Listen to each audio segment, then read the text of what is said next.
Bonjour et bienvenue sur Télé Djibouti dans cette édition de votre journal de 15h, les titres de l'actualité de ce 15h.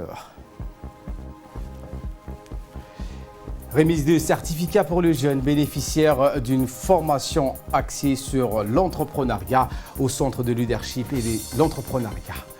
Et dans l'actualité internationale, cette menace des décembre de criquets pèlerins dans la région de l'Afrique de l'Est selon un rapport du FAO. Voilà pour les titres, merci si vous nous rejoignez sur Télé Djibouti.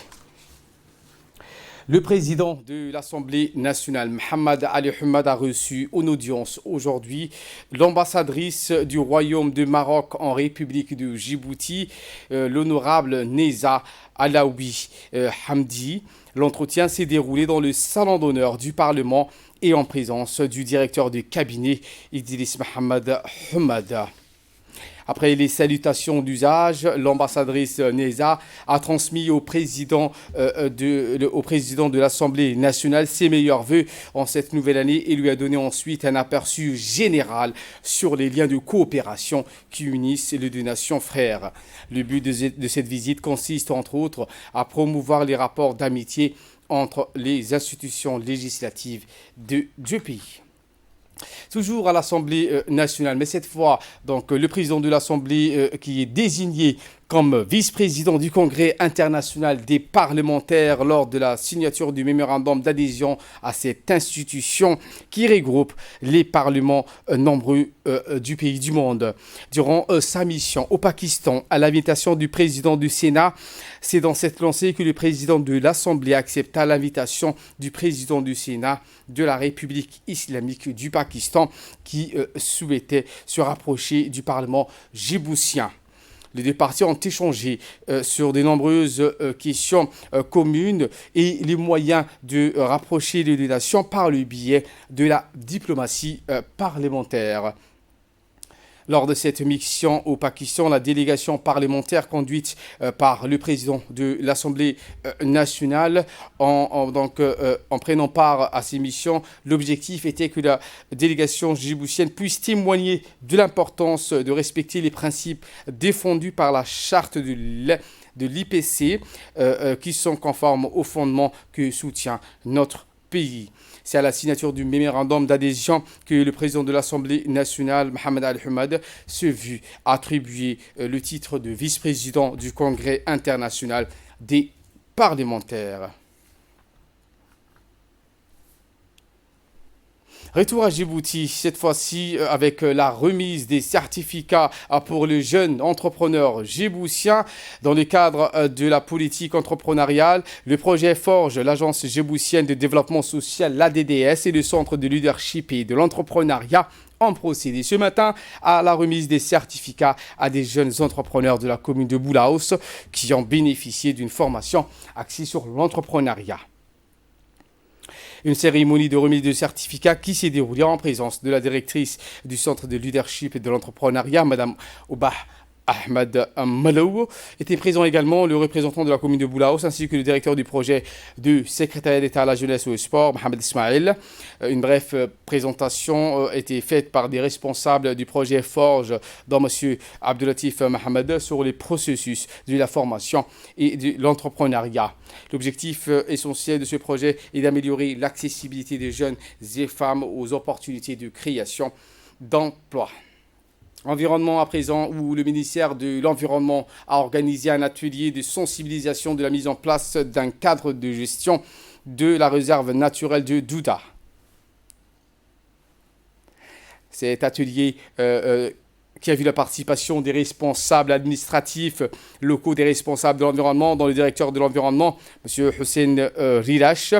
Durant les travaux de jour, les discussions étaient engagées entre les participants avec des échanges et partages d'expériences pour une gestion efficace de la réserve naturelle du Douda, qui a été légiférée en février 2014 par un arrêté présidentiel.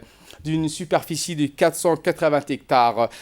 Cette zone de réservée va permettre la conservation des animaux sauvages, la réintroduction d'espèces animales disparues du pays ainsi que la préservation de la forêt de mangrove. La zone humide de Haramouz, qui est celle-ci de Djibouti inscrit dans la convention du Ramsar, et la réserve naturelle de Djouda sont aussi des lieux donc de nidification, de repos et de refuge de plus de 70 espèces d'oiseaux qui sont installés dans ces zones. Écoutons à présent le directeur de l'environnement, M. Hussein Hidash. L'atelier qui nous réunit ce matin a une importance cruciale pour le processus de mise en œuvre d'un cadre de gestion participative de la réserve naturelle de Djouda. Il vous permettra, autour de ces discussions, d'utiliser vos expériences pour mettre en place une gestion efficace de la seule réserve de notre pays. En effet, l'histoire donc de la réserve naturelle passe d'abord par la création d'un refuge, parce que Djibouti était avant tout une plateforme pour les animaux qui sont protégés. Donc le ministère, conscient de cela, a mis en place un endroit pour garder les animaux. Et ensuite, vu l'importance et la décision du gouvernement d'étendre cette région à des fins de conservation. Donc la réserve prend son importance et elle a été mise en place par un décret présidentiel en 2014. L'actualité dans les régions de l'intérieur, notamment d'Ikil, la ville de l'Unité, avec une cérémonie de distribution de tenues vestimentaires et sportives à l'endroit des enfants défavorisés et orphelins qui s'est tenue hier au conseil régional de la ville de l'Unité. L'ONG East Africa Association donc, a été fondée en 2000 et enregistrée comme organisation de bienfaisance et caritative au Royaume-Uni.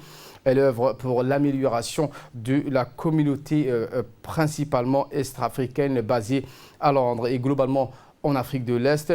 Ses principaux objectifs sont de prévenir et de fournir une voie privilégiée à travers une gamme d'éducation, de formation, de sport, du conseil généraux, d'études de cas, de plaidoyer, ainsi que des services de santé à la communauté. Nous reviendrons en images dans nos prochaines éditions. Je vous emmène à Lissabié, où dans le cadre de la lutte contre la contrebande, la police nationale d'Alissabié, en collaboration avec les éléments de la douane d'Alissabié, ont intercepté une importante quantité de cas de contrebande à la frontière du Galilée. Cette importante marchandise de 2000 kg de cat, les contrebandiers voulaient acheminer en quantité dans la ville d'Alissabié. La lutte contre le trafic de contrebande s'est renforcée dans la région d'Alissabié, particulièrement dans les secteurs de la localité rurale frontalière du Galilée et dans toutes les autres zones frontalières de cette région du sud-est du pays. Selon la procédure standard en vigueur, cette quantité a été détruite sur place en présence du chef de la brigade de la douane d'Alissabié, Mohamed Moumin Hassan. Et de là, nous passons en nouvelles du monde. Je vous le disais en titre, en République démocratique du Congo, la rentrée scolaire annulée en raison de la pandémie du coronavirus. Ce mardi 5 janvier, les élèves devraient reprendre le chemin de l'école après plus de 2 semaines de congé. Ça ne sera plus le cas.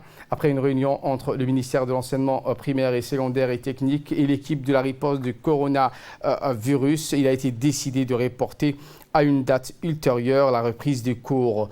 L'évolution de cette pandémie inquiète particulièrement Kinshasa. Plus de 14 000 cas sur les 18 000 cas rapportés par les autorités sanitaires depuis mars 2020 viennent de la capitale. Boris Johnson annonce un reconfinement strict. Toute l'Angleterre, confrontée à la propagation alarmante du nouveau cas de coronavirus, donc plus contagieux et au risque de submersion de santé. Le Premier ministre britannique Boris Johnson a annoncé ce lundi le reconfinement de l'Angleterre jusqu'à la mi-février. Le plus haut niveau de restriction imposé à près de 80% de la population anglaise n'a pas suffi à enrayer la propagation du nouveau variant, 50 à 70% contagieux selon les scientifiques britanniques. Si les conditions sont réunies, le confinement sera levé à la mi-février, échéance à laquelle espère Boris Johnson tous les plus de 70 ans seront vaccinés grâce à l'accélération de la campagne lancée le 8 décembre dernier. Voilà pour l'essentiel de ce 15h. Merci à vous de nous avoir suivis et très bon suivi des programmes sur Télé Djibouti.